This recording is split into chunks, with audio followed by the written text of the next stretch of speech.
The waves crashed over me as I fought against the current. My lungs burned, my muscles screamed. Finally, my feet touched sand. I collapsed onto the shore, coughing up seawater, every inch of my body soaked and exhausted.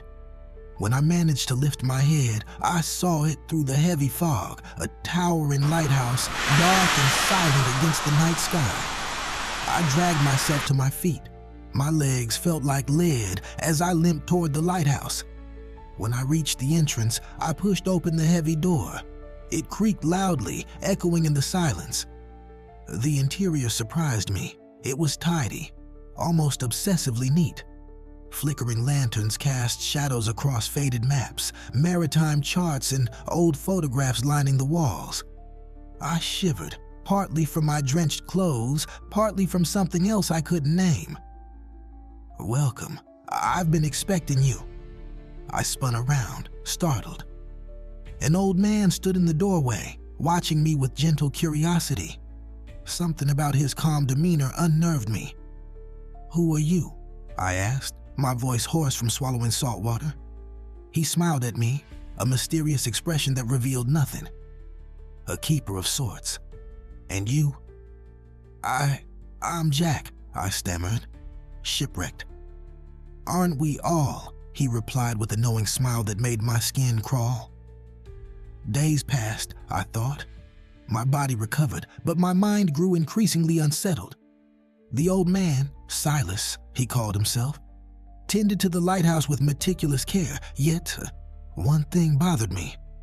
"Why isn't the beacon lit?" I asked him one morning. "Isn't that your job?" Silas laughed lightly. "Perhaps the question is, why should it be?" His cryptic answers drove me to explore on my own. At night, I wandered the winding halls of the lighthouse, unable to sleep. That's when I found it, a hidden room filled with artifacts. Compasses, watches, journals, each labeled with names that stirred something deep within me. Familiar, yet I couldn't place them. My heart nearly stopped when I saw it, a weathered pocket watch with my name engraved on it. My name, my watch. But I had never been there before. I confronted Silas, my hand trembling as I held out the watch. "What is this place? What's happening here?" He met my eyes, unfazed by my agitation. "You've asked me this before, many times." I shook my head, bewildered. "That's impossible. I've never been here." Silas gestured gently to the artifacts surrounding us.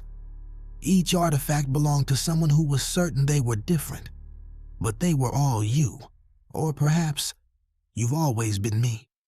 I stepped back, horror washing over me like another wave. An endless loop of guilt, punishment, redemption, never resolved, always repeated, he continued, his voice soft but relentless. The realization hit me harder than the storm that had wrecked my ship. We caused the shipwrecks?" Silas nodded sadly. "Once, long ago. Negligence, fear, one terrible decision." That night, I climbed the spiraling stairs to the beacon room. Silas watched from below, his calm acceptance fueling my determination. When I reached the top, I paused at the ancient switch, my hand hovering over it. "No more cycles," I whispered. Beyond the shore where compass fails, our bodies caught between two worlds. Have you wondered yet how far the journey gets?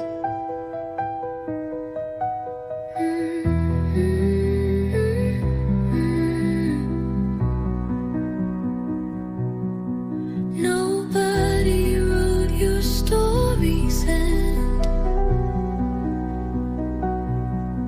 It's not the path, but how you bend.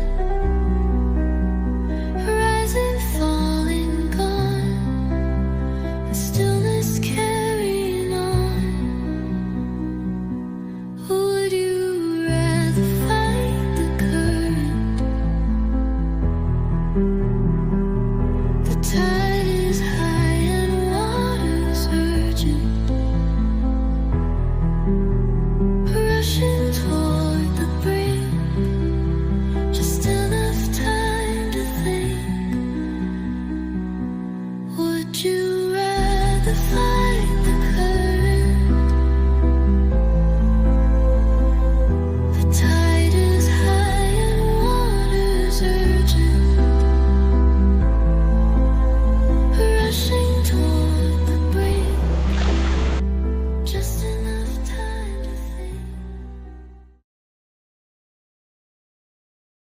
"Welcome," he said.